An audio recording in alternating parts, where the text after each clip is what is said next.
Welcome back to part 2 of the interview with Fabian. A very long form interview, is worth saying. We were trying to get it done in, 20, 25 minutes, and we're 90 minutes in with a pause. Yep. It's gotten dark in the studio. It's also been about a week. So when we were going through your life as a player, Yep. we'd gotten all the way up to the part where G2 had changed out Goga Yep. and had picked up Cryn, and we just played OJ Pit. Yeah, that was a mess of an event. Cryn had a lot of nerves issues there, like not nerves inside the body, but like nervous issues. He struggled a lot with the mentals. So it wasn't off to a good start, especially with seeing how good he had actually performed during practice. Yeah. So, I mean, we all know how the event went. We went out immediately, I'm pretty sure. Or at least I think we went out after the first game. Yeah, I don't think there was any loser bracket or anything like that. And yeah, it wasn't very much to that. Like, we just went out. Game, yes. Yeah, you know, like we just went out. That's it. You don't think much more about it. It's the first game with a new player. You kind of just like, yeah, shit happens. We accept you being nervous because you're coming into the biggest team in the history of the game at that point. So we then continue. And again, at this point, obviously, I know when we were last week in, we was going to get into me joining G2. We can maybe save that for after we've talked about specifically the team and the journey. We then go on and play the SI 2020 qualifiers, the open qualifiers, because the results, no title had been won, because back in the day, it wasn't points or anything like that. You had to win. I think OGA actually qualified, no? I don't remember. Yes, it did. OGA That's gave a spot to why SI. we were there. Yeah. OGA gave a spot to SI. Things like the Dream Hacks had given spots to SI Pro League Finals. Yeah. G2 had won none of them that year. Not even came close. And we then played through the open qualifiers. Yeah. And I'm just trying to find where the friggin' hell it was. We played Junctus Blue, Salamander, Team Secret, and we lost to Team Secret. Dropped into the bracket and then lost. Yeah, you're right. The M&M gaming roster was Packball, Dats, Drak, Jonka, and Nath. What a roster. No, yeah. I remember quite vividly how things just didn't align for us at all. It kept up with the nerves for Cryn. It even went so far in practice that we put him on hard support. And you probably remember this just as well as I do, because match day just didn't click for him. Yeah. Anger built up and distrust built up, because like we're here, we need to qualify. We don't have a choice. And we have a player that, whilst he looked awesome in trials and in the practices then, he just couldn't perform a match day. It just wasn't possible. And when you have a player that you have that such inconsistency with, you can demolish everybody in practice. But if you just don't show up on match day, it doesn't matter how good you are in practice. And also you don't know where you're actually at, because every single practice just demolishing, you know? Yeah. So it was a very tough situation. And I think that we also removed Cryn like 2 weeks before we go, just because we just didn't we didn't feel we could trust him as a player. With the Cryn stuff, how many, because obviously one of the themes through when we spoke about this is we've been very open through all of the player rosters in terms of dropping and transfers. How many conversations happened with Cryn? I don't think a single one. Well, actually they happened, but they happened very rapidly and there was no improvement and there was no change. But we didn't give him the same time as we would have given anybody else. Because he was so new to the roster. Yeah. And I mean, if you look at it, it's like, I remember so vividly, and I don't know if you remember this. I hadn't spoken to Cryn for like 4 years. And then I ended up playing rank with him just like last year. And I told him, Cryn, do you remember that moment in Clubhouse? And he knew exactly which moment I meant. CCTV breach? Yeah. He was rappelling on CCTV breach. And we were 5 guys alive. We had utility left, and there was a bulletproof camera on the server rack. Like, not even on the default, the radio position all the way in the back, but on the axle. It was on the rack facing the breach, right? And I remember him being swung and killed by it. Yeah. And it was there the entire time. And this was like, what are you doing? How can you not even call the single thing that's right in front of you, the most simple thing in the history of the game? And it was just like, he just shut down on match days. Come into Clubhouse with Capital banned because it's just such a common ban nowadays. Powerful operator, it really dislodges people from hard points. This is the reason why he gets banned, because you want to kind of play a bit. Oh, Uno might be setting up for a plant soon here. The fact that he's got his smoke crossbow out and flashes are coming out. Clear ADS for any other utility as well. It doesn't have any firebolts though, so that's something to keep in mind. Aces gets one. There's a yokai in play as well here. It's Cryn, so it's fine. The Thermite is not the most important operator, but Higgs still has that yokai I'm talking about. Kanto can't deal with the Evil Eye either, as bringing the Ash, but already used his utility elsewhere. First set of smoke. Does Fabian have EMPs left, though? That could be a big changer. Oh, Aces will find one and Corey for another. This is looking like a rogue victory. Aces collects one more, but Kanto Raketti takes down Aces. Corey, though, swings wide into Cash and finds Kanto. There it is. It's done. Yeah. So, G2 get the pity invite. Yeah.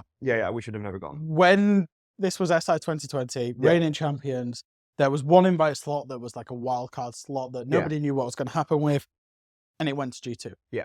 How did you find out? How did you feel? I don't even remember. I'll be honest and say we kind of knew it would go to us now. Like it was just logical. Yeah. People were talking about other teams left, right, and center, but it was like, yeah, but we won the last two. It's going to go to us no matter what. We knew that. They're going to want G2 there.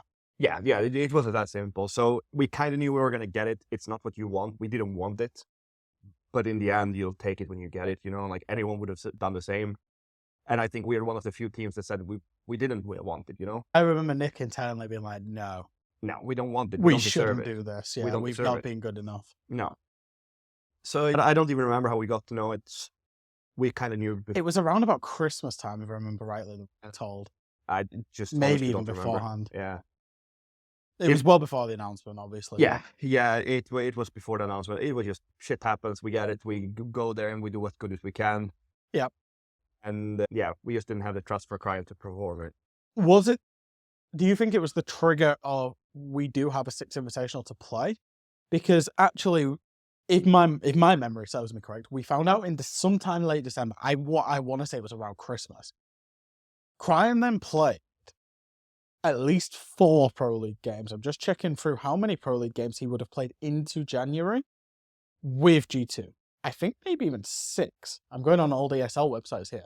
Just to double check, just so we get the facts right. Was Cryn on this against Rogue? I think he was with us for the entire time, wasn't he? Yes, he was. Yeah, I think it was this game against Rogue because there was Aces swinging him. Clubhouse. Yeah. Red Hallway. Yes, it was. So between the time period of January the 22nd, 2020, January 27th, 2020, it was known at that point that we were going 6 Invitationals. A decision was made that Cryn had to go mid-Pro League season. Options were severely limited. So what was the process there? Because we ended up bringing Sir Boss in. Sir Boss we brought in, I mean, he had experience on the big stage. And I think that people actually kind of rated Sir Boss at that time. And if they didn't do it at this point, they had done it before. Yeah. Sir Boss was, I wouldn't say exceptional. He was a good shooter. Yes. And after those 6 games with Cryn, was like, we saw OJ Pit, we saw the qualifier, we saw Pro League start. It just wasn't there. You know, like something that sometimes things don't click. And I think that playing for that big of a team at this point in his career was the wrong place for him to be. He wasn't ready for it. He didn't have the experience. So, we just had to go for whatever we could find available. Drastic measures though, right? Yeah, but trust is such an important thing. If you don't have it, there's no point. You'll see so many teams that crumble in the big matches because they don't have the trust. And we'd rather go with the unknown than to go with something we don't trust, because you never know. That trust might just click. Yeah. So we go to 6 Invitational. Pity invite, like you say. We get drawn in a group with BDS, Reciprocity, and Wildcard Gaming, which at the time were an Australian roster. If I remember rightly, I do not remember. Came like Chiefs. It was Emo, Rin, Derpa, Ethan, Diesel, and Neo. We never faced them actually, because at this point in time it was GSL groups. So you won the first game, you won the second game, you went through. We actually played Reciprocity first game. Fox A and Laxing. You beat them. We actually should have lost that game. I don't remember. There's a moment in that game where it's on border and Nick is prone in supply, holding into like, I want to say it's like workshop, and Fox A just walks over him. Like, he's just walking through supply, walks over the prone body, and Nick just kills him. Oh, yeah. Do you remember it? Yeah. And that was like everyone was like, what the hell? Unless somebody's inside of the closet, though. He's going to go for a run out instead, but there's not going to be too much for him. He could possibly get this kill inside of stock. He is in such a power position right now. They have no idea where Fox is. There's not a single drone over here, no air jabs, anything. Plant's going to go off. Does he see the man on the ground? Oh my god, he doesn't! Fox! Oh no! That might be the entire round, all because he didn't see the Ash lane down. Pengu and Uno into the post plant, and this is everything for Reciprocity with two of the worst guns to use on the defense. Retro all by himself in a post plant. Is he going to go for the stick? He's got someone very close to his right. He goes for the stick. The stun grenade comes in. He's still trying for it. Does Retro get it? He doesn't get it. Pengu from upstairs, and G2 stops Reciprocity dead in their tracks. G2 rally just when they needed to, and they will take control in regulation here, ending the final map of the series in their favor, 7-5. G2 claim victory in the first match of the tournament. Because we also got 7-0 that game on Clubhouse, which was crazy. I remember this very vividly because I was there. This is the bit I can have it This put is on. where like the games for you are important, but for me, they were just part of the process, part of the story. And then we played BDS. Shaiko Revenge Arc. Obviously, you'd played against him in Montreal. Yeah. BDS won that game, if I remember rightly, in the we Dream. beat them once, and then so that was again the same one. We beat them. We went up to the upper bracket part. And you played Liquid, them and again. they won against someone else, and then we played them, and then we lost. Well, we beat them twice. Villa and Cafe, again with Sir Boss. Villas was our map then. Yeah, we were good at Villa. I remember Uno getting an unreal clutch. I think it was Uno, maybe Jake. No, Jake wasn't on the team at that point. Jake wasn't on the roster. Must have been Uno with Sophia stuns. Cafe was the greatest counter-strat analysis ever done by any analyst in Rainbow Six Siege. So I must have done it then. No, it was me. Actually, fun fact, because for the people on the interview, obviously we've got a great relationship now. We knew we was going to play Cafe. We felt seriously inferior to BDS that day on Cafe, and this is again insight I can provide.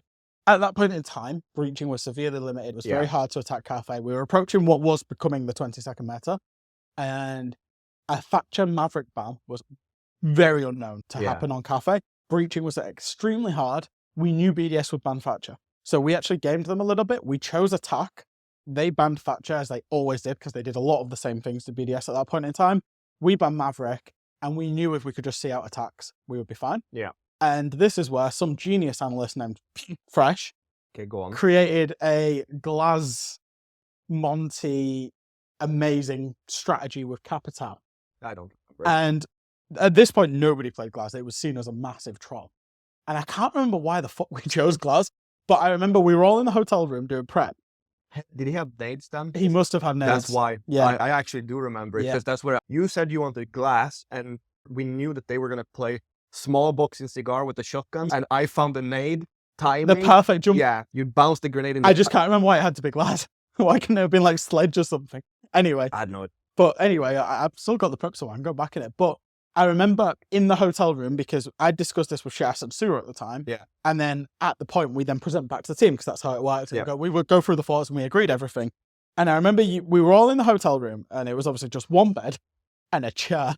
And we were all like sat on the bed. There's like 8 people in this hotel room. So our boss was sat on the floor in front of the bed. You was in the chair over to the corner, and you were sat like this. He was like, I'm not fucking playing class. I'm not fucking playing class. I'm not fucking playing class. I mean, it was so stupid. It was like crap operator. And it was so stupid it worked. A reinforced wall. So that will be the Chargers done. We saw, again, great use of them. A shield in that cigar shop is becoming much more popular recently to try and hold the red stairs drop and prevent the piano room being gained by the attackers. So it has taken some grenades. And what a nade we see from Fabian there. That will be a kill from Fabian, as well as Monty pushes the defenders into his line of sight. Uno pushes him on the fuse, kill onto Shaiko. Now leaves us in a 5 versus 3, and this is going, 5 versus 2. Yeah. And then we did some weird, because we were like, if we could just steal 2 defenses here, we can go flawless. 2 attacks, we can go flawless on the defense. And we did. It was a masterstroke from me, and you executed it pretty well.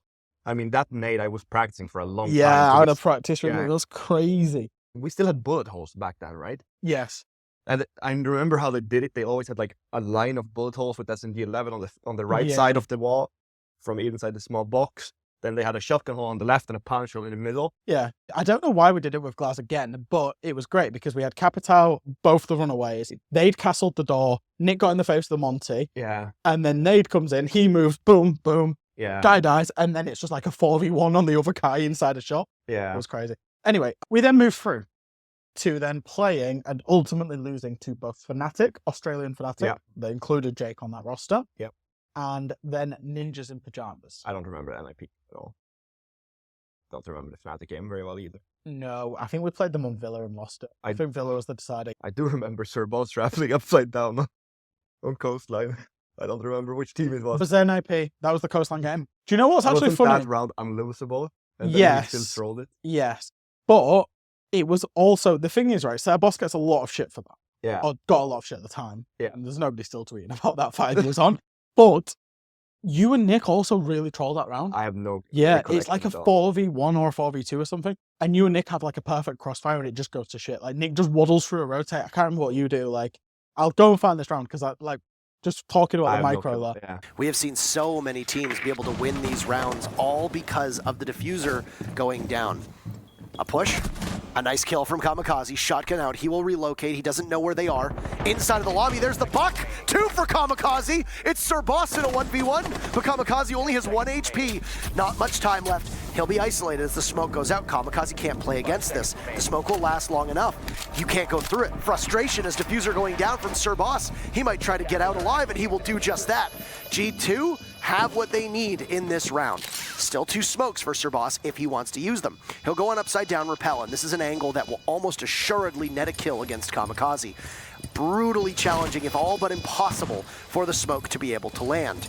Kamikaze knows this. He's inside of the bathroom. He will, for just a moment, distract Sir Boss. Tossing out a smoke canister. Will that be any damage? No, Sir Boss has to get out of there.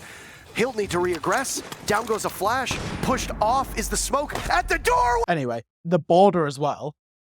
Nip did a crazy border plant at the time. They repelled sandwich window over Monty and reverse planted. It was, they executed archives and repelled sandwich window. It was the weirdest shit. Anyway, so that event. Yeah. It was crazy because we won groups and then got eliminated in the bracket. 1 game from main stage at the time as well. Obviously, less teams in the bracket than there are today at 6 Invitational. Realistically, what were the expectations going into it, especially with Sir Boss? I don't know if we really had any expectations. I think the team was kind of broken at that point. I remember vividly the mental state of the team in both the Fnatic game and the NIP game. I don't think that they tried whatsoever. Like, I felt we were in a defeated team. As always, I scream at them when they don't do as I want them to. Yeah. But there was just zero emotion from them. I don't know if you would remember it the same way. Yeah. I just don't remember that, especially Kanto and Uno for me. They didn't give a shit. And Pengu, the unusual from himself was he didn't seem to care. And I don't know if that was because everyone was just tired of me screaming at them, which I think it probably was part of it. I mean, let's be real, the team had probably just talked about replacing me, even though I was done with the team. Like, we were both done with each other, I think. And people were talking behind my back without me knowing. And that's just how stuff works sometimes. Yeah. But it's not how we ran the team, which is why I felt it was a stab in the back quite a lot. But yeah, they didn't give a shit. And if they don't give a shit, then they can blame it as much as they want on me. Yeah, I think it was obviously tough because, you know, Sir Boss was really, actually, to be fair, really nice teammates. Oh, yeah. He was really a great nice guy. Bobby. And Bobby, you know, tried his heart out. He was putting 150% into every session and whatever else. But he came into what ultimately was quite a fractured team. There's probably some footage of it somewhere that's never gone out because obviously G2 had the videographer with them at that point. Yeah, but I also told that guy to, was it Charles? I don't remember. No, it was Charles and there was another guy. I can't remember. That room after the nip loss, which was ultimately, I think, where that was it. Yeah. And I hope I can say it. I'm speaking openly, so you can. Yeah, I can. As openly. You know, it was a hard room to be in ultimately because there was all of the team. Sir Boss, I think at this point knew that was low and kind of done and dusted. Yeah. But ultimately, it was seeing this team really fall apart because you and particularly Pengu were arguing. It was like watching brothers fighting. It was kind of horrible. And we knew at that point that the team was basically done and that changes had to be made. And I think you guys stayed in the same room as each other that event and had to change rooms. Yeah. If I remember rightly. Nick was supposed to book a room, but he didn't. I even paid him to book a room. Like, oh, really? Because we had both our, previous partners coming to the event, and Nick was supposed to book a room. I sent him the money on PayPal, and he just never booked a room. So he owes you that money still. I don't know if he owes me the money, but yeah, but never happened. And ultimately, that was a very, very emotional state where you know, I think even Kanto at that point, you know, you said, I think you said previously when we spoke in the previous interview, again, it was about a week ago now, that you probably got to a point with Kanto, or Kanto probably got to a point where you'd probably broken him. Yeah. And I think he got to that point where he's like, I can't be in this team anymore, or Fabian can't. Yeah. And I think even he kind of spoke up at that point, and it was a very, very, very long debrief, but it wasn't anything technical about Siege. It was just how are we going to fix this? Yeah. That ultimately led in, how do I put this? Not G2 dropping you, not you. It was the probably most mutual decision that was going to happen by either party, either way. Yeah. G2 carry on their thing, and you then move to Vitality. Yep. Not for a great deal of time, but you did spend a bit of time at Vitality. Yeah. So do you want to talk me through that? Vitality immediately turned into a failed project, I think, immediately from the get-go. Bride left to go to BDS, which obviously is a right choice for him, right? Like, let's be real. But the roster to begin with would have been Rice, me, and Goga. Because Goga was the one who wrote to me, hey, do you want to come play with me again? Which is 6 months after I kicked him. Was Goga already on that team? Yeah, he was. He was there immediately. Okay. So I was asked by him if I wanted to come play with him again. And this team, we had a front line that we were supposed to have, which would be obviously Goga hard support, me on flex, like I always play. More flex, roam, flat. Like I was kind of everywhere, you know, like I don't know if I would, like if any of the today's names for the positions would really work. But I played both flex, flank, watch, and I mean, I guess flank watch would be the one I played in combination with lurking. I usually found gaps on the flank watch. Yeah. You wasn't just passive in it. No. And a lot of players were passive on the flank watch back then. So Vitality, sorry, just to put in here. Vitality at that point, the Pro League that happened just after the PE invite where, you know, G2 had, like you said, gone to the initial conception of the super team in 2020. The team that you joined was Bride, Bibu, Stiggy, Goga, Hungry. Yep. Stiggy at that point was replaced for yourself. And Rise joined. Yeah. At some point. Rise was on that roster as well. So did he join at the same time as you? It must have been. He must have been kicked from the stream at that point then. Or rolled. Oh, Team Vitality. Yeah, Bride and Stiggy leave. Rise, Fabian, and Helby join. Okay. Yeah. I joined that roster. We were supposed to have Bibo as our main entry fragger. He said that he could do that role. And obviously we believed him. Bibo was a very talented fragger at that point in the game. Yep. But, and I get a shit ton of flack about this time of my career. People say that this is why I can't be considered one of the greatest of all time and all of this stuff. Like, it's actually insane, the stuff that I hear. Because it ultimately failed. Yeah. But, of course, part of it is my fault, but I don't think that as much shit as I'm getting is remotely fair. I remember from statistics that I had 2 actually pretty decent stages, especially from the position of being an in-game leader. The problem was that our frontline was super timid and super afraid. I remember, because this is the one that tilts the shit out of me. I played Ace and Kate as my most played operators that stage, and I had more than double the amount of entry duels that people had on Ash and Jaeger. Gotcha. And that shouldn't happen no matter what operators your entry player plays. They should be taking gunfights. They should be brave. Yeah. And I just don't think we had that bravery. I think we lacked it. And I think the team that we had, Hungry was known as a very technical player, right? But the problem we had with that was, like, I remember one round so vividly where we were playing Villa, and this was in Pro League. I don't remember against who it was. We played Villa. Goga was planting on the vault door. We had top red control. We had what I call office control. Study. Yeah. And Hungry was on that door, and Goga was planting, and there was only one enemy left. And Hungry doesn't, like, he's not covering him properly, and lets the guy go up and kill Goga planting. And I was like, what are we doing? So we had so many, I think, players who had a really bad time in their career as individuals. Like, Bibo did not play well. Yeah. I don't think Hungry played well. I don't think that me and Rice went well together in the leadership. We were supposed to be the new structure. I don't think we meshed well, because I was a much, like, direct person and much more hostile person, like, in terms of I need results and I'm demanding them, and I'm very hard if we don't get them. And you are somewhat, I don't think you'll mind me saying this, you're quite a confrontational person. You're not one to scatter around anything. You will just, if there's a problem, let's talk. And that was completely in difference from what both Lilun, so Lori, and Rice wanted from a leader. Mm-hmm. And it's just not me. Like, that's not me. I will be confrontational. I will be angry and I will be hostile if we are not playing the level that I'm expecting of us. And we didn't the first stage. And we didn't the second stage. Yeah. And then this is where a lot of stuff comes in, because now shit starts happening. So the roster there was a plan to replace both Bibo and Hungry from that roster to get in. At that point, it would have been French Blas. Blas, who's currently on G2. With G2. Yeah. And this is when, in my opinion, he was like the up-and-coming Yeah, player. he was playing Challenger League and dominating at that point. Demolishing. And then we were going to trial players for the last spot.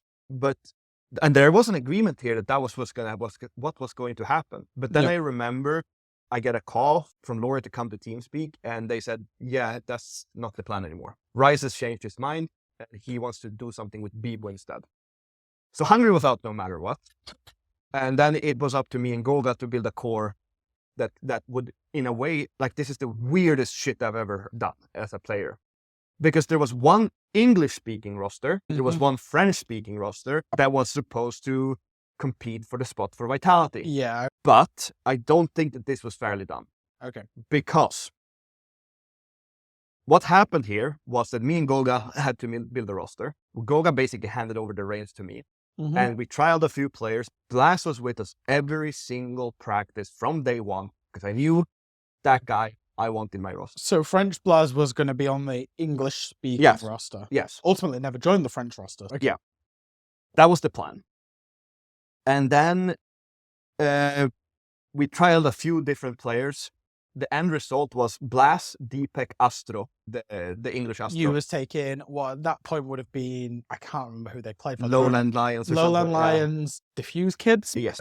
So Deepak and Astro. Okay. Who Astro ended played up- for Secret. Yeah, so these are players that none of these three guys were in Pro League at this time. Yeah. But they would all come to Pro League at one point on their own. Yeah. We trial, and we're told that Vitality's upper management will make a decision about what roster that they pick.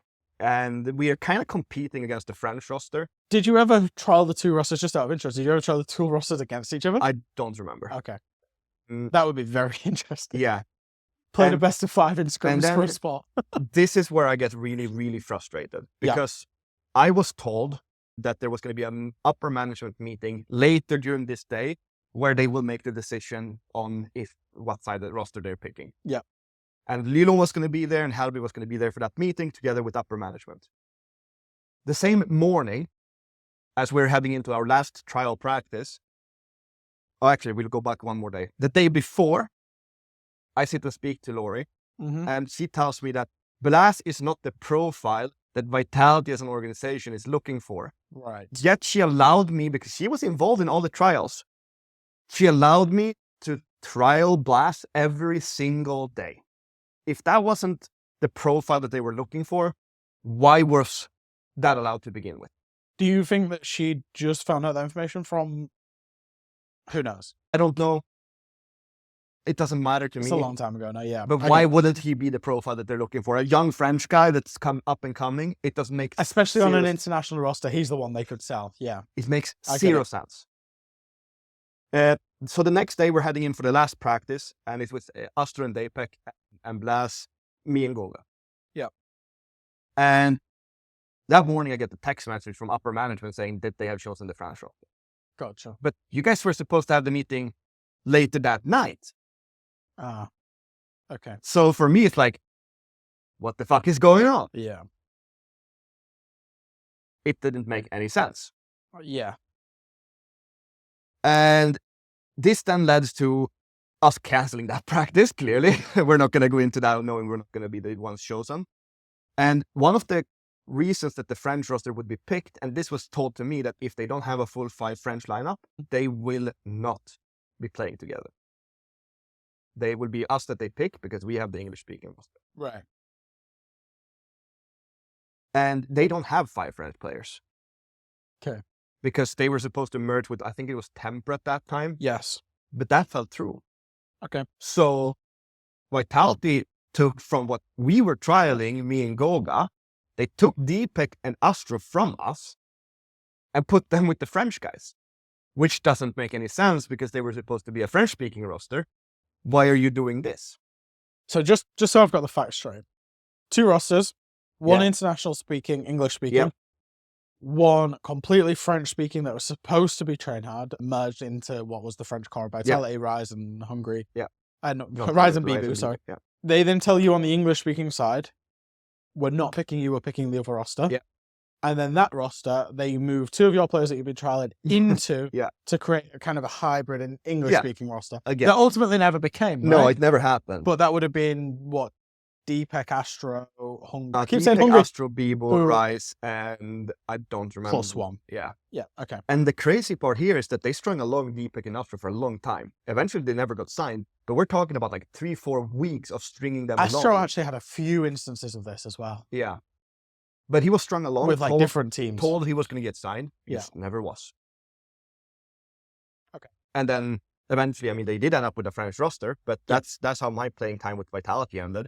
I felt very dirtily done. Yeah. I don't think I was treated fairly. And then after that, there were offers on my table, but none of them paid enough for Vitality to agree for me to. And this was the thing, right? Again, you know, probably a little bit of speculation because this is just what I'd been heard / what I'd been told, not necessarily by you or anything. Vitality paid quite a big transfer fee for you to G2. Yeah. They obviously, from a business perspective, want to recover that investment. And at that point in time, obviously we're deep into COVID at this point as well. Other organizations would have taken you post Vitality, but would have not put up any kind of transfer fee that Vitality were asking for at the time. Yeah. And then the contract was very long. Vitality kept asking for the same money. So ultimately, you sat on Vitality's bench for a period of how long would that have been? 9 months. 9 months. And then they bought me out, which is so funny because they could have just sold me 9 months. Oh, really? Yeah, could have sold me 9 months earlier. So they paid 9 months of your bench salary because it would have been a bench salary. Yeah, I don't know if I can speak about the salary. I understood. And then they bought you out of that contract. Yeah. When in reality, and they paid me to buy me out. They could have just let you go. Yeah. Not got a return on their investment and let you go to another team. Yeah. So instead of actually getting a slight return, because I even offered part of my own salary 3 or 4 months from the new team that wanted me, I said, I'll take 4 months of free playing if you just get me out of here. And that would have ended up in, honestly, if that would have gone through, the transfer fee would have been one of the bigger ones still in Europe. Really? Yeah, it would have been. Like, because transfer fees are not really a thing in Seed. Not really. And if they are, they're usually low. Yeah. Like, they're low double digits. Yeah, I mean, if I can go back to this, like, I remember there was a transfer fee paid to Chaos whilst I was there for one of the players. It's not going to be hard because there's not many transfers that had happened. If I remember it rightly, that was 5k euros. It wasn't a lot. So it's not much money. But this was more than that. Quite obviously, substantially. yeah. I mean, But instead, I didn't get that money. And then they kept paying my salary. So, like, the minus that they actually racked up from keeping me was not the smartest business point or standpoint either. No. And honestly, you guys picked me, you kicked me, and then you still think that I hold the value? You guys kicked me for a reason, no? If I was that valuable, shouldn't I be playing? Yeah, exactly. And your value starts diminishing significantly. Oh, the second. Once you're not playing as well. Oh, yeah, the second I stop playing. The second the transfer window ends and I'm on the bench, value just plummets. So then, I suppose ultimately we can touch on this very, very quickly. Yeah. That's more or less you, in terms of significant competition, retired. Yeah. After Vitality. Yeah. There's a brief stint with Delta Project, where this was a project and actually an organization and an entity that you created with the view of, again, bringing through players ultimately to progress through their careers, right? Yeah. So why did you decide to do that? Because I thought that organizations don't give a shit about their players. And that's a standpoint I kind of still keep today. The Vitality, obviously, stuff is still raw for you as well, right? Yeah. So I built something where every single dime that came into that company was going back to the teams. Every single person part of that team was open and could buy shares into the team. They were open to own part of the company if that's what they wanted to. It wasn't something that was mandatory. And we had very, very beneficial agreements with all the players in terms of for them beneficial, not for us. We had nothing, like we gained absolutely nothing from it. Yeah. But we wanted people to develop. And if you look at the people that went through Delta project, I would say that it has been quite a successful project for being a tier 3 team. There was a lot of stuff that was happening internally there. Like I remember, like for one of the Rumble things, it was already it was already decided that I was not going to be there anymore. That I was going to go coach, or I think that's when it was. It was already decided that I was going to go do something else than playing, and therefore I didn't practice anymore. But I still had to play. I think it was like the Rumble or something. I don't remember what the terms were called. But if we look at the players that we had go through, lost it disappeared. If we look at the players that have gone through it, I mean, we had June there. June obviously had a really big rise in career. I speak to him quite often. I'd like to think, and this is something that June can comment on himself, is that I'd like to think that I've been a helping and guiding hand for him when he was developing as a player. Yeah. He has said that to me, and he has even said it on the broadcast. I don't know if you remember, but he on the UL broadcast. On the UL broadcast, he basically thanked me for allowing him to have the chance, because people thought he was a cheater back then. They did. Lots of people did. I kind of just shaped him into being ready for the step up. And honestly, in my eyes, he's been one of the more solid pickups from the lower tier for a while. Delta project at the time was yourself, Yep, Draven, who had been on Team Secret. He was also tired of organizations. Yep. Doom, Flexi, and then Kanto ended up joining. Yeah. With a support staff lineup of myself and Tristan. Satis. There's always going to be an element of people that will make it, but not everybody is going to make it. No. Ultimately. If you look at the success from that, and I mean, ultimately you'll go on to coach and talent work and, do more. Doom went over to Team Secret and has had, I think, it was heroic, wasn't it? Yeah, first heroic. Then Team Secret, but ultimately played in many majors, 6 invitationals, and has become one of EU's best players since then. Flexi didn't. Nope. He kind of dropped off after that project. Pressure got to him, Not to be seen again for a while. Has very recently resurfaced. I don't know if you know this. I know, but I haven't paid attention. He's been playing in some of the tier 3, tier 2 competitions. Might continue. He was very promising, I will say. Yeah. He was mechanically talented. He was not very game intelligent, unfortunately. Kanto, who at that point in time, I think it's fair to say, again, we go back to what we just spoke about 20, 30 minutes ago. Yeah. Had been broken in G2 and really had been broken. Had then dropped out from G2, had left G2, and ultimately was not being given a sniff of an opportunity in professional play by anybody. Yeah. That then ultimately, and I'm not saying this is only Delta Project, obviously it's Kanto's hard work, but that put him back on the radar to then ultimately get picked up by Rogue, and he then went and won a major after that with Rogue, because this was 2021 was Delta Project, and Draven was one of the players that didn't particularly do too much post project. But this wasn't he wasn't interested in it. He was the kind of old head helping guide people through, right? Yeah. I mean, he wasn't that old, but he's not even that old. He's 24 right now. But he was kind of done, He just kind of wanted to do something enjoyable where he will actually enjoy his time rather than go to... The only thing he played of note after Delta Project was GSA League 2022. So he didn't care much. Okay. But yeah, if we look at it, and Tristan went on Tristan went to Rogue, yes. Yeah. So if we look at it, the players that were there went on to do good things. Yep. Funny part about this is because we kept statistics from this team. I was actually the highest rated player by quite a lot in practice. I don't know if you remember that. Because I think maybe Tristan was the one who was doing most of it. Yeah. I was the highest rated player by quite a bit. And I was really salty that Kanto got the shot with Rogue, because I was playing the roles that he then ended up playing in Rogue. Yeah. And I was much higher rated in our internal practices. But, I guess I had the rumor of being hard to work with. Yeah, exactly. Let's not be kidding ourselves. It's a rumor for a reason. It's true. I am hard to work with. But then again, I do get the results done when I Yeah. So ultimately, Delta Project ceases. I think it's fair to say. Yeah, no, I was forced to we knew when we were playing that Rumble thingy that I had to kill the entire company, because eventually we came to the point where it was decided that I was going to go do other things. And then when I signed with G2 as a coach, it was considered competition. I mean, there was a period of time. No, it's because you came on the desk. Yeah, that's first. And then I had to kill the company fully. Ah, okay. So I came onto the desk. And that's when you stepped away from Delta Project. From the playing. Because and we you knew, was coming out to Paris and doing and the we studio. knew I was going to do that, so I stopped practicing with them. And that's when we were still playing the tournaments that we were playing with. Okay. I say we reunite. Obviously, we've been quite intertwined in... Actually, one thing that I will talk about before we go back past this. Look how I always end up with my old teammates. Counter, Yes. I had such a big break. Even though you'd somewhat broken him, back together.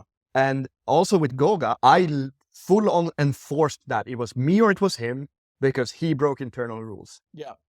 Even if I am hard to work with, there must be something that I'm doing correctly because all the players that I work with, they come back to me and say, you were right. We should have listened. Yeah. And that has legitimately, me and Kanto are closer now than we were back then. Yeah. Kanto has come back to me and said, you know what, Fabian, you were right.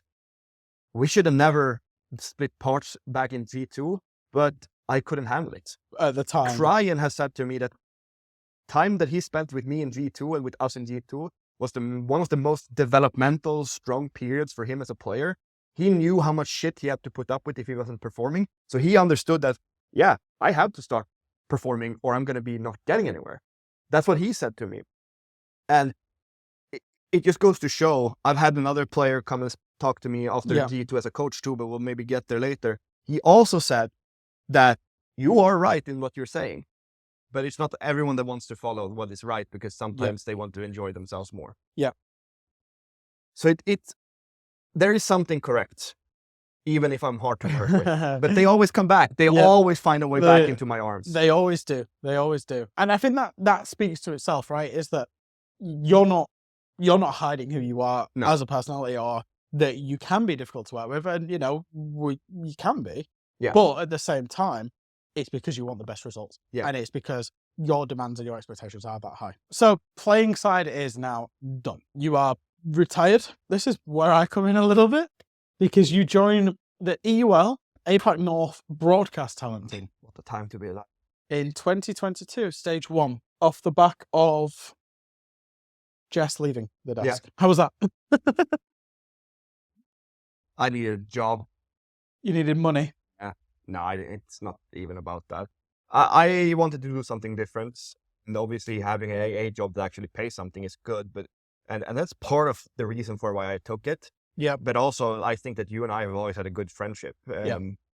Even though, like, the way that, again, I'm going to say it because the reason that you got kicked from G2 is all on me.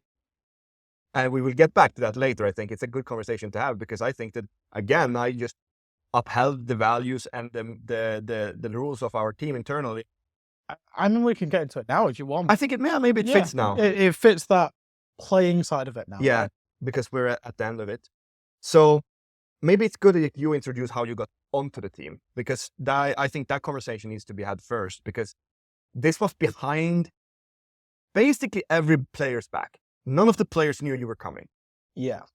It was a shock for you guys. Yeah. From my point of view, and in reality, I guess maybe this is something that you may not appreciate at this point in time.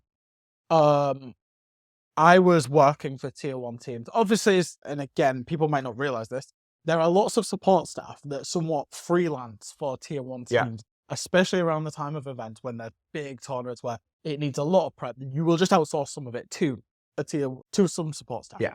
I'd been working with some support staff. With some teams, I'd actually been working with Vitality at that point in time after you leaving through 2021. Wait, no. Of course it wasn't after you was leaving. It was before you even joined, because they were talking G2 times. Sorry, my mind's all muddled up. This was through 2019. Okay. With Vitality. Yeah. And I'd been working with Vitality for a few months with Laurie, and it was Helby who ultimately took the job that I was lined up for. Yeah. Now, I don't know for certain that a contract was ever going to come, because this happened a lot again in the esports world. But at that point, I was trialing over an extended period of time for ultimately what was for free. Doing prep, giving my prep to the team, getting involved. That's ugly done, by the way. You should not have done that for free. I mean, it happens so often. It's sad. And I think the thing was, I'd developed a relationship with Chas and Nick from external factors. I'd met them through a completely different, like, they knew who I was, but it was a different thing external to G2. that I was helping them through at the time. And I remember saying to Shas, hey, Vitality want to sign me. I never got into this to be an analyst. Like, I've got a job, but I want to do it now, right? Yeah. Ultimately. How much should I be getting as an analyst? Yeah. And that's what led to the conversation of Shas saying, hey, do you want to join G2? Yeah. I don't remember the specifics. We're talking 6 years ago now. But ultimately, I do remember some of the trial stuff I did for Shas. And Shas was, and I suppose Shas mainly, was very, very straightforward in that he was like, right, just do some match prep so I can align it with mine, see what it's like. If it's fine, then you're in. And it was a game that because I wasn't on the team at that point, you'd played against Na'Vi, if I remember rightly. Went like 5-0 up, 6-0 up or something, and then lost 7. I remember. I remember being like 4-5 up. And I'm at home with my partner, and I'm like, oh my God, I've got this job. Like, everything I've said is like coming true. Like, this is so good. Na'Vi played so shit. G2 are battering, I've got this job. Come on. And then you lose. Anyway, I ended up joining. So from that point of view, I guess that can lead you into, from your point of view. Yeah. I honestly don't even remember when we got the first stuff from you. I don't even remember if it was said to us. But at that point, we had Sua, right, with the team. And he was our analyst. I personally do not see the need for more than one analyst and like one coach. There can be an assistant coach in there as well. I buy, but I usually don't see the point to go above 3 staff members. Yeah. One analyst is more than enough. Yeah. I don't think you need more. Yeah. And at this point, the existing structure was Sua as Analyst. Yeah. And then we'll get onto this. Shas as coach. Yeah. And then there was a manager, Danny. I mean, he was like more of big business above multiple teams. Was there a specific team manager? No, that was. Okay. And the thing is, this is where Shas had both the team manager. He doubled up. And that should never really happen because the team manager and coach are 2 different people. Yeah. Because manager is org side and coach is team side. And if your manager is on both sides, he can play both sides to his advantage. Yeah. And that should never happen. Yeah. So I think there was a little bit of friction between Shas and Sua that was developing. There was a lot of friction, and ultimately, I think it's fair to say, and again, this happens in a lot of teams, and especially in esports, we've seen it even at this event, right, with 6 Invitational, teams making roster changes afterwards, whatever. People go into self-preservation mode, and, you know, I don't know whether Shas did or not, but ultimately, he probably saw Sua as a threat to his job, because Sua, at that point in time, was very, very vocal. I'm not an analyst, I'm a coach. Yeah, he wanted to be a second coach. Yeah. But no matter what, and no matter how big frictions were, I personally don't allow shadow changes. It doesn't rock well with me. What's that, sorry? Shadow changes. Yeah. Doing it behind people's back. And that's what, in my opinion, Shas did to Sua. He was trying to replace him behind his back without having these hard conversations where, Sua, you need to know your role, you need to know your job, and you need to perform your job. Yeah. If you then don't perform it up to the standard that the team has, yeah, we'll talk about replacing you if you don't improve it. But Shas never had these conversations with him. And then you come from absolutely fucking nowhere. I just turned up in TeamSpeak one day. Literally. And we're like, what's that idiot doing here? Yeah. And that's not how you do changes. Because we always spoke openly with the team. We always spoke with each other. And Sua was even being told at boot camps in Berlin that people knew he was about to lose his job. Because then at that point, I'm guessing what you're saying with Shas, that he went into self-preservation mode because he's both team manager and he's coach. And I ultimately did not want to be the coach of G2. No. So you were never a threat to him. Yeah. I don't think that Sua was ever a threat to Shas. Shas was cemented within that team like nothing. So Sua could have never taken his job. Mm-hmm. That would never have happened. But we need to have those conversations with each other. Put down my foot and said, Shas, this is not how we do things. And that's basically where your trial ends, I guess. Well, because you got to work with us for a while. I did supersede you. Yeah, you did. I did. It's basically, maybe I should save Sua. I don't know. I just put down my foot and said, Shas, this is not how we do it. It had to end. I think we all knew that. Me and Sua actually had a very, very big conversation about this in Montreal when we went out to the 6 Invitational. Yeah. And we understood ultimately the reason I was there. Yeah. And again, from my perspective, I'm not going to turn down G2. Nobody would. No, nobody would. It was a big opportunity for me. Yeah. And ultimately, being blunt, had I not taken it, there are so many things right now that I would not have been able to do. Probably.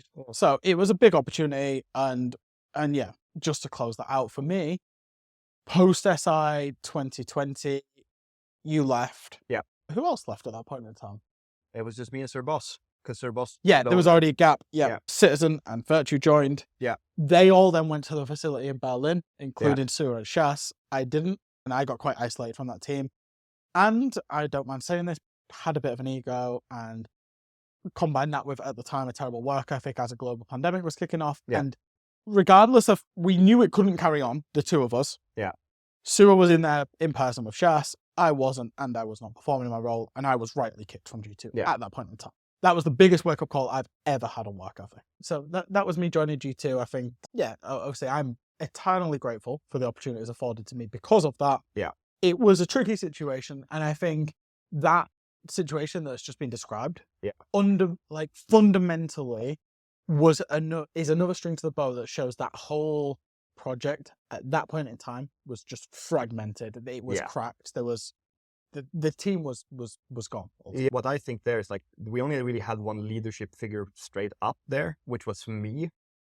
And when the team then started to like basically not trust me anymore in it, in combination with nobody there to replace it. Yeah. There just was no structure left. Like all the internal rules that I had put up back then, they were gone when I came back 2 years later or 3 years later. I don't know. It's sometime like that. 2.5 years. Yeah. None of it was kept. Yeah. So we can, I think your time in Talon, we don't really need to get into. I don't think there's too much of a thing. I mean, the reason I did it is just because you and I were good friends, and I think you and I have always had good synergy. So we always like to joke around. And we had a great time in the Talon. Initially, you've had 2 stints as Talon now. Yeah. First stint was 2022, post Vitality, post Delta Project. Come in for 2 stages, ultimately in what was a 3-stage season. Yeah. Don't work a major because I don't remember it was the why. Charlotte major. You didn't want to go. Can't remember the reasons. Oh yeah, I wasn't supposed to go, and I think it was something to do with that. It was me moving. Okay. I had to do so much stuff at home. Yeah. And it was like 3 days of work. I ended up working that. You then did stage 2, which was pre-Berlin major. Yeah. Was it pre-Berlin major? It was pre-Berlin because G2 went to Berlin when they had like 1% chance to go or something like That's right. And that's when they had And that was the period of time where you sat and spoke to G2. And I guess a bit of unique insight because we were going through that stage, weren't we? Yeah. And you had agreed, if my memory serves me correctly, and I don't want to misremember the facts here, you'd agreed at the back end of that stage whilst working as Talon that you would become the G2 coach. Yeah, they contacted me to take that job, and can't say no to that organization. It's my home organization. It's my home team. It's my team. Even if I'm not with them today, that's still the team that in 2017 I created. Yeah. Me and Jonas started it. Yeah. We forced Pangu into it by tricking him. We bullied Pangu into it. We bullied him. We manipulated. And it's my baby, So no matter if the roster changes, it's still my team. Yeah. And I can't say no to them. Yeah, absolutely. I can. You can. Actually, fun fact, because that was an interesting period of time, summer of 2022, because you spent a good 3-4 weeks, maybe longer, whilst working the broadcast trying to convince me to join G2 alongside you. Yeah. I didn't. You would have won an invite. Well, we'll get to that because that wasn't your first attempt, was it?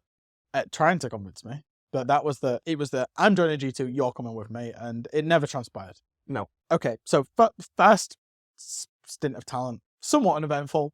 We had a lot of fun in the Paris studio, didn't we? We were covering APAC North. We were talking about Fav Gaming going up against what was Talon, who were shit at that point. Some of them games were incredibly shit. And but we had to go up so early in the morning. Yeah, it was like 5 a.m. walking through Paris city centre to get to the... Oh, don't remind me. It was terrible. But it was a good time. We had a laugh. We lived in Paris at that point in time. And we had a bit of a base. We weren't commuting in and out at that point, which we'll get to on the next stint as Talent, because that's when we did. Okay, so you joined G2. Yeah. 2023. G2 at that point had failed to make the Copenhagen major. I can't remember. They did go to the Berlin major. On the 1% chance. On the 1% chance, and at that point, according it to was already Spraguni. decided that I was coming. And at that point, the decision had already been made. That was Shas's last powwow with G2. Yep. They made main stage in Berlin. Yep.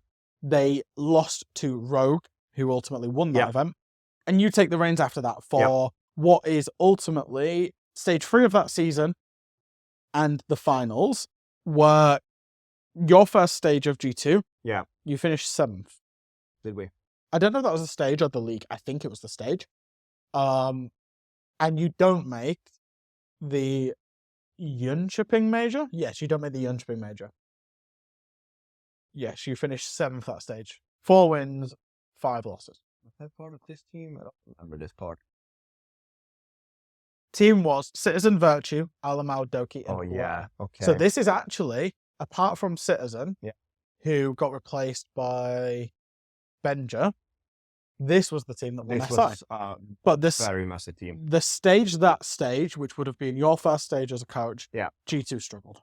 Yeah, we struggled massively, and there was a lot of internal fighting here. There was basically 2 different camps within the team. I don't mind talking about it because to me it's ancient history. Yeah. Citizen. Yeah, because the team that currently represents G2 is a fragment of this with only Alamau and Doki. Yeah.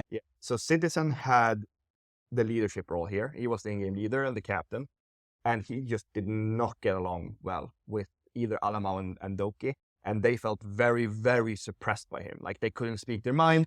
He was kind of constantly blaming them. Okay. And they just didn't want to play with him anymore. Gotcha. Which then led to him getting an offer from, I think it was Sonic. You are correct, Sonics.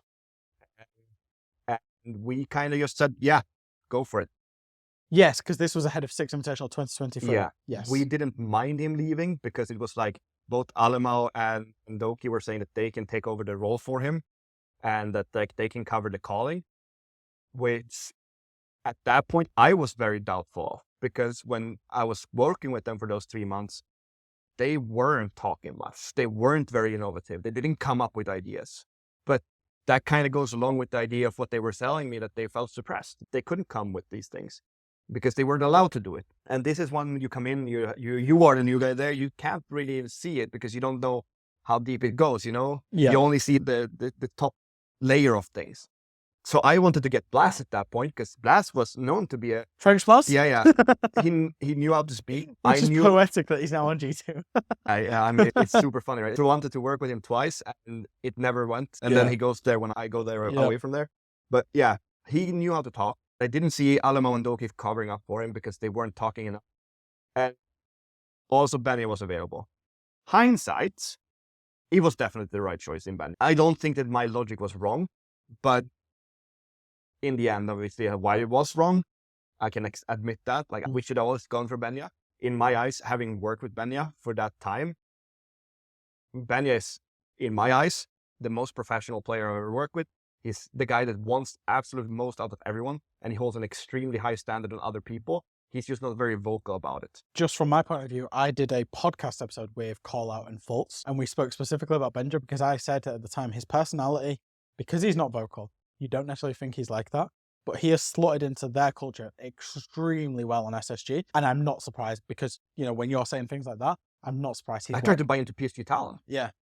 Like, I genuinely tried to get him to Korea because when he had no team, I was like, well, look at this. I can get a little Danish guy with me.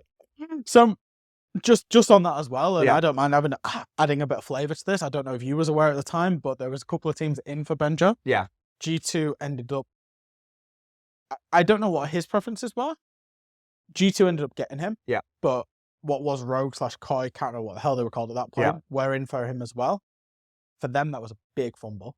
Yeah. Because obviously Benja and Spoit are good friends, and honestly, that would have been quite a scary front line. They were major champions at that point during that would have been a crazy team. That Koi roster, actually, I know you won the event, but they went very close on the main stage as well in 2023. So that was a high quality team. They had a massive ego at this point. The way that they were talking. There was beef at SI 2023 between the two teams as well, which we won't go into. I don't even remember it.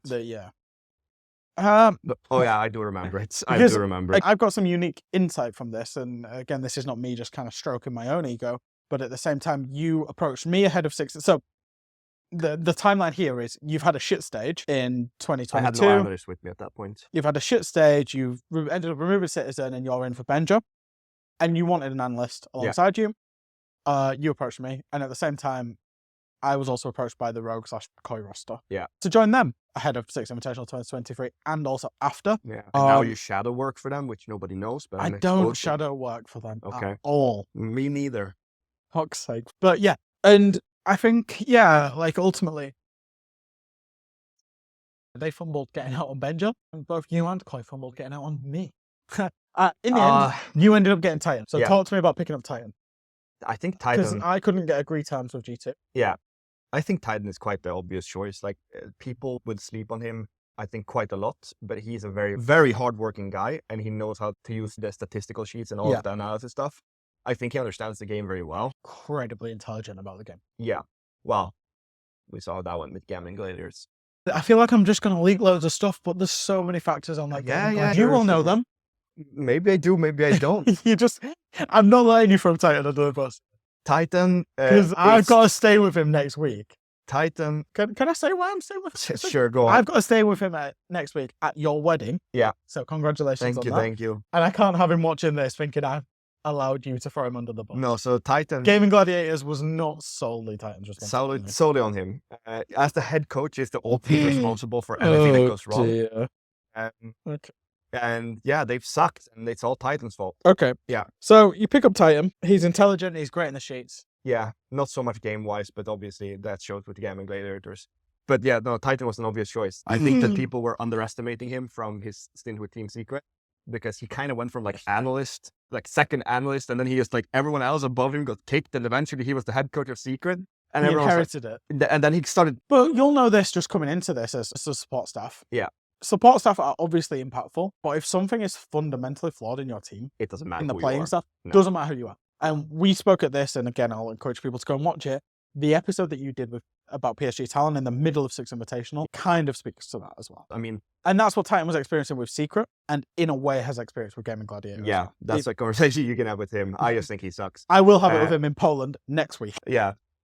He's a hardworking guy. He knows the game decently enough to be in that situation. And I think that people weren't giving him a chance because they didn't know what he was actually capable of. And him and I get along really, really well. So for me, that's also a very important part when you pick your staff members, is you get along. Because you can't work with people that you just see completely 180 degrees from. Okay. So Six Invitational 2023 comes along. G2 have had a bit of a shocking year, apart from a main stage with Berlin. No Jönköping major. Qualified to Six Invitational, if I remember rightly, on points. Was this the first points-based system? I honestly do not remember. I'm going to double check this. Yes, it is. G2 get in as the number 10th place team on points standings. Okay. Which actually not bad. I think a reasonably strong EUL just hadn't made the majors. Yeah. And obviously a main stage at Berlin had helped that. I don't think sentiment and that event was particularly hot on G2. No, they weren't. But I also think teams or people were sleeping on it, because Alamo and Doki, they really stepped up on the calling part. They are two very intelligent players, and not feeling like they were held back anymore. Yeah. And like kept silent by another teammates, which was Citizen at that point. Yeah. They kind of just let loose on that. And they did really well. I mean, Alamo is a very aggressive player and an aggressive in-game leader. He's no longer in-game leader of the team now, because he has the tendency to get pressure, and when the pressure hits him, he kind of fumbles it. But at this point, we weren't the big guys. We weren't the big dogs. Nobody was scared of G2. No, I think it's fair to say. Not really, no. Nobody was. And because nobody was putting us in the position of top dog, I think we shined because we didn't have the pressure on us. We didn't put the pressure on ourselves either. We also did have an incredible boot camp. Like, we had an incredible boot camp. LA? Yeah. We only had one day where we lost any maps. And that was actually, we lost like 4 maps with Dark Zero. Gaveni dropped like 15, 16, 17 kills every single map and just completely demolished us. And we had such an important conversation that day as well, because I got really angry with Carl and Doki's behavior that day. Yeah. Because they were kind of just like blaming everything on everybody else instead of like approaching it as the team. Like, okay, you have this problem in front of you. You have this guy that's hitting every shot. How do you solve it? You are the leadership personalities. And actually, like, there was like this area of the boot camp that had this big TV. And I said, I'm expecting more of you guys as leaders. You need to be better than this. And after that, we didn't lose a single map for the rest of the boot camp. We had a really, really strong boot camp. And we had a really strong team mentality. We had a good environment. And you brought Benja into the fold at the same time. And we had brought in probably the best fragger in the world at that point. You end up in a groove at this point in time with what was a really strong group. Yeah, I mean, that's probably one of the strongest when SI you groups when ever. you look back on it. Yeah. Koi, who at that point had won the Berlin Major under Rogue, and ultimately they finished, what, 4th in that tournament? 3rd? 5th? Yeah. 5th, 6th. They made main stage and unfortunately lost, if I remember rightly, to, can't remember, it might have been Gabe actually. G2, obviously you went and won the event. W7M, who you ended up playing the final against. Yeah. Space Station, who are always a solid opponent. I know that they made it to the playoffs, they didn't make main stage. And then Elevate, who, if I remember rightly, was the Thai roster that had played Berlin main stage at that point and were quite feared. Elevate, and I think that was one of the games, that was the event where Onigiri broke the single kill map record against Rogue. So like that group was very, very strong when you start looking, I mean, a lot of these groups are strong, but we start looking at this group C at the point, Lost +1, Oxygen, not very good, sorry, Laxing's in the room in the back. Just dunking on him there. The game anyways. Cyclops halfway gaming. Do you know what I mean? There's some weaker teams across some of these other groups. Yeah. It was a very, very Our good group was very strong. Good group. I mean, SSG in there as well. Yeah. Very, Just very overall, a very strong group. So you get 2nd place in that. Yeah. You join the upper bracket. Yeah. This is at the point, this is the first year for 6 Invitational, if I remember rightly, in the format, where the 2nd place team picks the 3rd place team. It was. Out of the 2nd place teams. You were the second best rated 2nd place team after Sonics, who got their 1st pick. Sonics picked Dark Zero because they felt they knew them. I remember speaking to them at that point in time. That blew up in their face. G2 picked Wolves Esports, a regional rival. The other options would have been Oxygen Esports, or and you couldn't pick W7M because they were in their group. So your choices were Oxygen or Dark Zero. Yeah. We used to be Wolves because we thought of them as the weaker team of the two. Yep.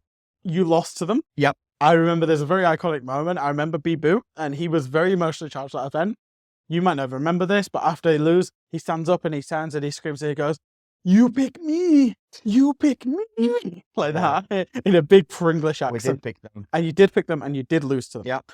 Bad day at the office, that one, actually. But it was close. It was 7-8, 7-8, both games, both maps. It was honestly one of the best series. I covered it on the desk. I was thrilled to cover it, as I always am, covering G2. You then play FaZe Clan. Yeah. Lose the 1st map. Yeah. And I think here comes one of the most, because at this point in time, the production had started dropping all caster audio and everything, putting the mics up in the playing area when tactical timeouts were happening. Yeah. And in comes, I think, what a lot of people consider one of the most influential tactical timeouts that ever happened. G2 timeout. Let's listen in. Oh, he sounds mad. I haven't fucking shouted at you once in my entire 6 months here. But what the fuck are we doing? We're teammates. We're not talking. We're shouting over each other. Fucking wake up! Is this how we want to go out of the tournament? We've shown everyone here that we were the best team in this tournament in the group stages. Fucking do it! You guys got this! Communication and coordination. We're one by one dying everywhere. Time to wake up! Fucking get the energy! Fire your assets! Get this shit done! Go with it. Let's wake up. Fucking energy! Throw it! Fucking They're not even playing. They're not even playing like crazy siege. It's just default. Stupid shit. Like it's easy to cancel. Okay, it doesn't look like. I don't doing simple shit. What? We're just not doing our simple. Exactly. We're not doing simple shit. They are. We just sat there. That one was quite easy to take because we were shaken, really shaken. Like we were not playing ourselves, or we weren't playing the game we were supposed to play. We weren't playing the game we were preparing to play. I am a strong believer of the in-game leader needs to have the ultimate decisions in game. I only think when the coach has 45 seconds, you don't ultimately have that much time to change around strategically. The in-game leader and the teammates around you, they need to have mastered all their positions on the strategy we're playing. Whichever operator they play, they need to know what they need, and they need to be able to adapt between round and round so that you know what will happen the next time. Yeah. Me as a coach, I shouldn't have to tell you that because I only have 45 seconds. I don't have much time to change that around. So this timeout against FaZe, it was to play on their egos because that's the one thing that this roster had, a shit ton of ego. Yep. And I just had to go after what, like, honestly, I had raised my voice one time at them before, and that was at the boot camp. Yeah. And this was the second time, and I went for the jugular or whatever it's called, you know, like the vein in your neck. Yeah. I just had to go for it. Otherwise, we're going up. It doesn't matter what I do. The timeout in itself. I'm not going to, like, if I take a timeout, we're struggling super hard mentally, and I'm like, okay, guys, next round, you're going to play Jaeger instead, and you're going to play with Wamai too. It's like, what the fuck is that going to do? Is that going to fucking put the fire under them? If we lose that round, they'll be like, oh shit, it's all over. So you have to go for the one thing that will work. And it was a big emotional timeout. I screamed, like, I think people heard me 3 rooms away probably, because I screamed my lungs out. The Six Invitational 2023 obviously was played out at the hotel in Montreal. I won't name the hotel because it gets used for every event in Montreal. Yeah. But it gets played out at the hotel, and it was at the time where now under Blast we have teams opposite each other. They were all alongside each other. It was a big row. And I think everybody, because, you know, there were TVs facing the players that the spot staff were watching from, obviously, and I think everyone was like, what the fuck was that? Yeah. And it did light a fire under them. Jake told me he wanted to kill me. Really? Because he was embarrassed. He was so angry. How dare he say that to me? I'm going to prove him wrong. Oh, I'm going to prove him right, I guess. Yeah. Okay, so you kick on. You beat FaZe. You knock them out of the competition. We're not going to get into the micro of all of these games. No. You beat Dark Zero 2-0. You beat M80 2-0. You have a rematch on the main stage against Wolves. You win that 2-1. Again, a very entertaining game with Wolves. You play some entertaining games with Wolves that whole era, in my mind. You beat Astralis. You then beat Oxygen Esports in the 3rd place game, who had lost the upper bracket final against W7M. You now play group rivals of W7M in the grand final. Yeah. And win it, obviously. We went into the grand final with so much confidence. Because of all of those games. The entire momentum we had, we knew exactly what our opponents were going to do in every single match. Yeah. We had studied them hard. We knew them as a team. We knew how You'd already to play played against them as it. well. Yeah, we knew how to play against it. We knew our strengths. We knew our weaknesses, and we knew theirs as well. I don't know, but the matchup in itself, we couldn't have gotten a better opponent for ourselves. They'd actually beaten you in group stage as well. Yeah, but that was a game we should have won as well. I think we trolled that game. You lost 8-7 on Theme Park, 7-5 on Cafe. Yeah. 2 close games. Yeah. And I think you've said this a few times, but I do just want to hear you say it again if you believe it to be true. That you believe that tournament was a collection of momentum and 5 individual players playing the tournament of their lives. Yeah, I mean, okay, Blur might not be the one that people speak a lot about, but Blur was in a position where he didn't do many mistakes. He was a very passive player, which is why the other guys were able to shine, because they knew that we had Blur in the back line that wouldn't mess up. And sometimes you have these support players that will make like the most outlandish mistakes that you're like scratching your head and like, what the fuck were you thinking? Yeah. But because he was a very passive player, he never really made those mistakes. It meant that you could always rely on him droning for you. You could always rely on him doing correct camera work for you. Yep. People underestimate Blur. I think he gets a bad rep. I mean, yeah, he went to Korea and he, honestly, let's be real, he sucked ass. He was one of the bottom 10 rated players in Korea, which is, in my eyes, by far the weakest region in the world. It just, he had a tough time. With that G2 team, he was the right player in the right spot at the right time. Yeah. We didn't need anybody else. We actually, this is going to sound crazy. When we trialed players for this role, it was him, it was Lickefak, and it was someone else. G2 trial Lickefak? Yes, but we knew we weren't going to get him. Oh, okay. Like, you know, like, he's already, like, he's already holding hands. He was on the pathway. Yeah, he's already holding hands with BDS. Gotcha. But you kind of, so. That was crazy. I mean, probably for him, he was like, well, I've got G2 interested. Yeah, and there was someone else we trialed, but I don't remember who it was. That's ringing a bell now you said that. Like, at the time, I remember hearing the G2 trial. It doesn't matter who the third guy was, yeah. I don't remember it. But he was the kind of the safe player. He was the safe bet. So you went with the safe bet. Yeah. Because we already had the firepower in the team. And then obviously we got Benny onto there as well, and then we had even more firepower. But other than Blur, Alamo had the best event of his entire life. Yeah. His calling was always finding the right spots. Yeah. Doki mechanically, together with Benya, they had the best events I think that we can probably ever see from them. And then Virtue was also just, I don't know, he for being a fucking boomer, his aim is insane. His aim is still That was insane. a consistent theme and always has been a consistent theme. Everyone says Virtue is incredible at aiming. Yeah. And I know he's settled into this backline role now, but, you know, everybody keeps saying it. Yeah, in that team, mechanically, he was the best player. Wow. So, you win a 5 hammer. Yeah. I don't know if you remember this, and again, I remember some of the weirdest things. On this stage, obviously I was covering the game on the desk. Pengu casted it as well. It was very, very, very nice. I woke up to congratulate you after the show's all said and done. You're still there taking photos, with the hammer, and the whole team is. Congratulate everybody, obviously. And I come up to you, and do you remember what you said to me? I have no idea. You said to me, your words, I say, congratulations, Fabian. I come to give you a hug. Obviously, we've been on the desk together, and then you've gone, boom, onto G2 and become a world champion. You For said, the third time. Wouldn't it be funny as fuck if I retired now? It would have been pretty fucking fun. Can you imagine that? That would have been 10 out of 10. You didn't retire. No, I didn't. I got greedy. Money was there. Yeah. You stayed on G2. I think then had a little bit of dominance inside of Europe. Yeah. Second place. Copenhagen Major. Yeah, we took second place because the last match we didn't really care. Trolled the map. I trolled the map mouse, but that was because it was also of played misunderstanding. offline because of internet issues and all sorts of shit. And also, we are already qualified. Do we care if we go C2 or 1? The money there is nothing. It was just a game that we need to go get over. And that's what it was. And that was it, yeah. Yeah, he was dominant in the actual stage as well.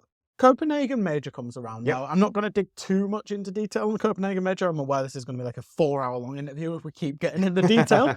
But what I will say, you lost the Copenhagen Major on the main stage to Liquid after looking quite dominant. Yeah. What I really want to poke about on the Copenhagen Major is actually the documentary that went out. Yeah. Because there was, behind the scenes, you had a film crew following you the whole event. Yeah. And ultimately, a decision was taken that Blair was going to leave the team post-Copenhagen. Well, yeah, it was kind of taken then, but it was kind of taken before it as well, which is probably news to most people. But this was not won by staff. We knew Blur was out because of the players. Yeah. Not because of us making that decision. Yeah. Okay. So this was made kind of like with the entire team, this is making the decision. And when something like that happens, you can't stand against it. You kind of just have to accept it. So I don't think Copenhagen is necessarily a bad result in the context of G2. No, it wasn't. There's the whole curse of winning Brazilian teams for Carl. Brazilian team for Carl. You did freeze up inside of that game. I think it's worth saying. Like, you were leading. An interrogation happened, I want to say. I don't remember it. I don't know if that was onto you. I think in the final map, it definitely wasn't onto me. Well, not onto you, onto G2. I think from Liquid onto G2. There was a huge clutch, and I cannot remember who got it. Was it Vault? So he was on Liquid at that point in time. Anyway, whatever. They win Oregon. Yeah, you win Skyscraper. We threw a 5-on.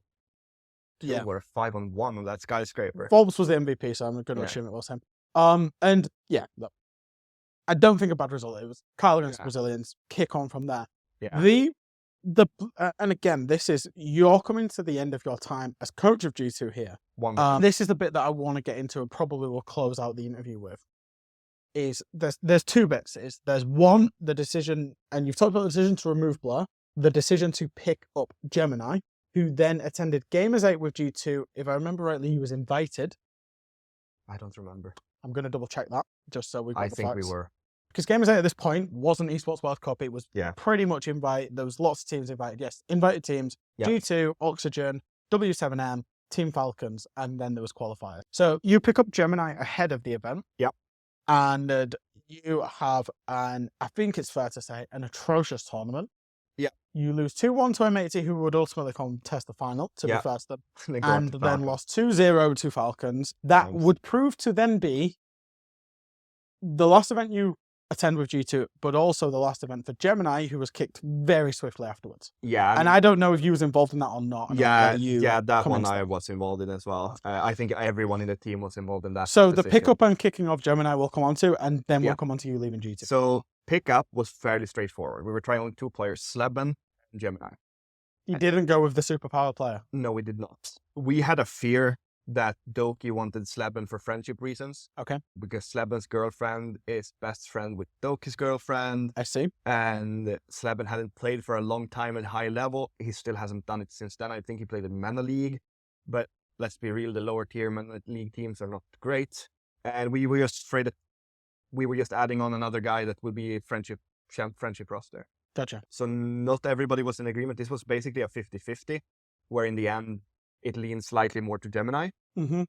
Because he was actually killing it in practice, like in the trials. He was dropping high amount of kills. It's like a Cryn 2.0 this. He dropped high amount of kills. When things were going against us, he was always like extremely positive. Yeah. And like, come on boys, let's turn this around. Like always like wanting to push the team. Alamo said that for him, Gemini was super clear choice because he helps him with the calling. Okay. And if we have both him and Doki being able to help with the calling, and he actually drops all those kills, then it kind of became obvious. Okay. I mean, I will say it was everyone in staff agreed on it, and then there was 2 players on one side, 1 player towards Sleben and 1 player indifferent. Okay. So it was only 1 player voting for Sleben, and I won't name any names, but we can assume. Okay. So the choice went super smoothly. Yeah. Event didn't go so smoothly. Online Gemini was fine, but when we get to the event, he was too clingy to be a professional at this level, I think. Clingy. Yeah, like all over teammates. He was fanboying other teams, which you're on G2, brother. You don't fanboy anybody. Yeah. You don't go, oh my God, Shaco. Right. Oh, Okay. man. Why are you Did he really do that? Pretty much. And we're talking, you just joined a team that half a year ago is the world champions. It's the number 1. You are the number 1. Yeah. You don't do this. And then there was some uncomfortable situations with him for personal That relations. you're not going to get into. We're not going to get into. Understood. That just made it so that the team just could not continue working with him. And this was noticed very early on at this event. So this was kind of like, no matter how the event went, I don't think he would have stayed. This was managers, this was players, this was me. All of us in agreement. And I can somewhat verify this because, you know, I've always been somewhat close to the G2 core Yeah. at every event, right? You know, I speak to them. I spoke to you at that event. Yeah. It was very early doors, even before you was playing games. You was like, Yeah. okay. And sometimes that happens. You never know. Like you're working online. You never know really who it is that you're getting yourself to work with, right? Yeah. Which obviously turned into a shit situation. Yeah. The event itself, this was, again, I think wrong focus from the team. We weren't focused on playing. We weren't focused on winning. Like, I remember that, like, for me, it's always been event first, everything else second. Yes. When you're there, you do everything to perform at the event. And you put everything that you want to do after you're out or you've won. Mhm. But that wasn't really the focus of our team. They like to go out. They like to, like, Alema went for this, he went this traditional clothing in Yeah, I Saudi remember. Arabia. It's like when you have that focus rather than, well, of course, we still have focus on the game, but it's not 100%. Okay. Then you're doing the wrong decisions. And Alamo shut down fully against both Falcons and against M80. And I remember, I don't remember if it was M80 or if it was Falcons, but I shouted at him like there was no tomorrow. Because he was just sitting in his chair off their map. Like a ghost. Just nothing. Like his face was whiter than the walls in this room. And if that's how you're going to shut down on the big stage when you're playing against teams that on paper are way worse than us. Yeah. Falcons certainly at that point were still not in an official competition. No, that had just started. Man, the league had started. Had just started, but we're not Considered a great team. Yeah. No. It's certainly G2 should have been beaten. I mean, they should beat them every single day of the week. So, bad result. You then tell me at that event, because we Yeah. were there, we spoke, that you were out. You were out of coaching G2. Why make that decision at that point in time? To me, that team and I never saw eye to eye on how to work. Professionalism, the way that I want professionalism to be, which is probably quite exceptionally high, it wasn't there. Discipline wasn't there, both in-game and out of game. Ethics weren't there the same way that I want them to be. Nothing aligned on the mental way of working on a team and how to be a world champion. So for me, that was like, you know what? I can't put up with it anymore. I don't think that Carl and I saw eye to eye on much. And when you have your leader and coach not being able to work with each other, Yeah. then it's going to be tough. Do you think it was just like friction like that? Yeah, I mean, a stupid wall meets a genius, unstoppable object, you know? Carl is a genius. You're right. Yeah, sure. Put him there. Guys won SI in 100 years. Yeah. No, I'm just taking the piss. But yeah, no, ultimately we couldn't work together. It just is that simple. And I think it is maybe understated how important the vision has to be that the coaching staff and the leadership from the support staff and the IGL, the conduit between the two they have to be in sync. And if you and Carl are not seeing eye to eye, you're fundamentally disagreeing. Maybe you're having, arguments or there's friction between the two of you, whatever. Things. Yeah. Like, and they boiled over for me. I was done with it. one of those things that I mentioned it before, like about team rules. The team likes to go out drinking. And to me, yeah, that's fine. You can go still out do. drinking. But you do that when you're done. Yeah. You're a shadow until you're out. Like, genuinely, nobody should see you because you should either be preparing in one room or you should be practicing. Those are the two options you've got. Drinking and going out partying and meeting people. Like, I think that if you ask many people that have been around for my entire career, I have very few friendships within like the professional circuit because that was never a priority. Because you didn't wasn't speaking to people. Yeah. Yeah, why would I? Yeah. Because we prepared. And that's why we won so much. Because we always put winning ahead of everything else. And that's why when we spoke about Goga earlier about putting everything first, that's why he wasn't with the team anymore, because he didn't put the team first. And that's how it just continuously goes. And that's actually, it's one of the things that with the Koreans can be kind of nice because they don't speak English. They can't go out and see people. Oh, dearie me. So that can be pretty good. But it comes back to this thing. It's like, as I said earlier as well. And I mean, I don't mind saying it. Jake came back to me just a while ago and said, yeah, you're right, Fabian. Jake being Virtue. Yeah. Yeah. You were right all along. And I know that I am. That's the worst part. Because you don't win as much as we did if I wasn't right. So it comes back to us not being able to work together. Very different approaches to things. And then in the end, our careers will tell who's more successful. What was the reception when you spoke to G2, the team / the organization about leaving?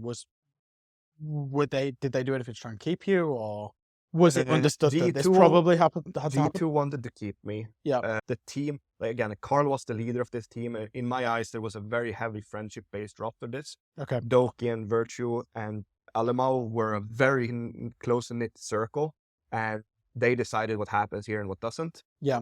Alemao didn't want me there. He was the leader, the dark man with the dark hood in the shadows. He decided, and if he didn't want to work with me, neither kind of wanted the others. Yeah. So it was them not wanting to work with me, but not in the same capacity as when I left as a player. Yeah. This was very much my decision. Okay. Then, again, Carl didn't want to work with me, but he didn't have a choice because G2 wanted me to be there. But obviously, at the point that you say I'm done, he's going to be, without putting words in anybody's mouth, happy that I'm done. Happy with that because he gets to get his Ramalho in. Okay. I was coming on to that. Do you think that is the big reason as to why it was Ramalho that came in? Yes. Cool. That's about that. Okay. So again, in the interest of time and not keeping you too long again, because I've realized I've kept a lot of your time. I mean, you know my daily rates. I know. Again, you're costing me a fortune here, Fabian, so I best get about 1 million views on this video. You then come back as Talon, and we have another successful stint as Talon, more or less a year. I think it's worth saying. I don't think the talent work is there's not too much to go into there because it's not necessarily a leadership situation or a team situation, and I think our dynamic works well together, in all honesty. Then PSG Talon. Now, we spoke about Korea and the team in pipeline, so I'm not going to get into that with you. The only thing, and then this will round out the interview and I'll let you go and spend the rest of your invitational completely free as a bird. How did PSG Talon come about? How does Fabian go from being a world champion coach to then going back to Talon to now coaching a Korean team? When I left G2, Blast and Ubisoft promised me sunshine and rainbows and get everything that I want, basically. I wasn't given everything that I wanted, which then turned me into saying, hey, I would make more money if I work with the team. And I asked them, if I pick a crappy region, will I be allowed to work both jobs at the same time? Yeah. So this was, when you say a crappy region, it was any region that wasn't Europe. Yeah. Well, yeah, so every region except Europe and Brazil then. Because, rest are crappy. Okay. And it's actually, I feel like that was them. Yeah, no, it was just because there's two former very... Just for clarity, Fox and Laxing are in the room with us. Yeah, so I'm just taking the piss. But yeah, I got the green light for this. For me, Korea was a very good option because it allowed me to work very early morning. It started 6 in the morning and basically just before broadcast as well.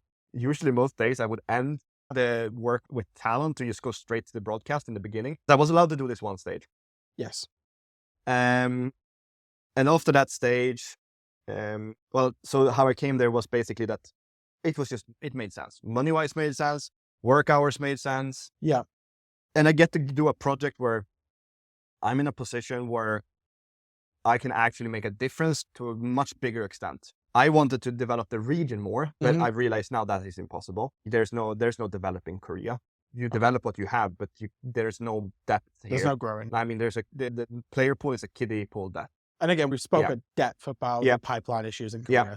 So I'll for me, it was just about now being able to teach them and like build a project where it's like, okay, can I take some absolute crap players and make them competitive? And I mean, I do think to a certain extent, I've succeeded in that. I mean, I've taken down BDS twice. They're in the grand final of SI tomorrow. How many coaches can say that they've done that? I mean, my team budget is probably lower than one of their players. It's not a very common thing to be able to do. So I think I've succeeded in that way. So yeah, overall, PSG Talon, good choice, easy choice to make.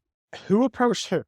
Just out of interest, because again, like, I don't think it's, again, just to open up and be completely transparent here, there was a world where I came to PSG Talon with you that we explored. It didn't, again, ultimately happen. It's the fifth time It's now the fifth time I've blown you off as an analyst. You got Joker instead, ultimately. Yeah. How did that even happen? How does a Korean team start looking for an international coach but keep a full Korean roster? So the Korean team had asked for an international coach because they saw that FearX had successful with Dark. Yeah. So they wanted someone international themselves. Okay. This then, with me saying to Blast that, hey, I'm not getting as much as I want to. Like, I wanted more work, I wanted more days, and not being given that, even though I was promised it, that just made it for me to be like, okay, well, I'm going to find a job. And SBL obviously has its management service. So I said to him, if there's any teams for me, then you can just hit me up and basically just pay a one-time fee for him to find me a team.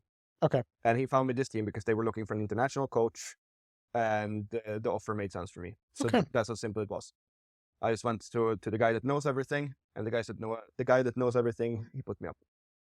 And it's been a journey since. I mean, I think it's been a successful journey. And like you say, successful. Could have been more successful, but also could we should have made it out of groups. Yeah. And I think this is where we will end the interview. As I've said a couple of times now, we spoke at a real decent amount of length about the talent pipeline issues in Korea in the context of PSG Talon's performance. At that point in time, you were 0-2 in the Six Invitational. You then went 2-2 by taking down Dark Zero and BDS, which, again, amazing achievement, just fell short, unfortunately. If the people want to watch that, they can go and watch that video to find out much more about PSG Talon. Yeah. That's a nice hook, actually. I'm doing well on this content thing. Anything else you want to say just before we close out this interview? I mean, I think it's an important thing to talk about those two games just quickly, though. Because the thing that happened between that first interview and now, and us going out of groups, of course, but beating BDS and Dark Zero, the Korean boys, the culture that they have is they need to perform. That's just the Korean way. Mm-hmm. And then when they do believe that they can win, they show because they put the pressure on themselves. And then we go up against BDS and Dark Zero that they don't think they can beat. And we play the game the way we practice, the way we have taught them how to play, the way that they've learned, like the counter preparation, all of it just blends together perfectly because they think they're already out. I see. So it's like, that's the only difference. We didn't do anything different from the other games. You were so close as well. Even the match you lost, had you have won either of those games 2-0, you would have gone through. The match you lost was so close as well. We lost to lose 2 7-8s. Either one of them had gone the other way. 2 or 3 rounds in either of those series go different. Or 1 round in either of those series go different. You're through. Yeah. Shit happens. Shit happens. It is what it is. And in a way, you can be proud and frustrated at the same time of the Six Invitational 2025 attempt. I mean, if BDS wins, I beat BDS with Koreans. Yeah. So just to top it off, anything else you want to say to close this out? No, I'm done talking to you. We're done. You're done talking? Okay, that's fine. I'll turn a look at the camera. Obviously, this was a very, very comprehensive look at Fabian's life. And again, thank you from my point of view, but also the people that will be watching this, because there's lots in there that contextualize things. Because you can look at something on a Wikipedia page or just know a story of somebody, but not necessarily connect the dots. And I think you've done a lot of that in this interview. So I thank you a lot. Obviously, if anybody else, we spoke a lot about a lot of different people in this interview. If they do want to talk, I'm obviously open to that. If they want to give their side of the story, Always. if Kanto wants to explain to me how you broke him, then he can do that. Absolutely. But yeah, just to close it out, thank you everybody for staying through this, what will it be, 3 and a bit hour long interview with Fabian. And yeah, we'll try and do some more long form content because this is actually very fun. Thank you again. And I'll see you all again soon for the next one.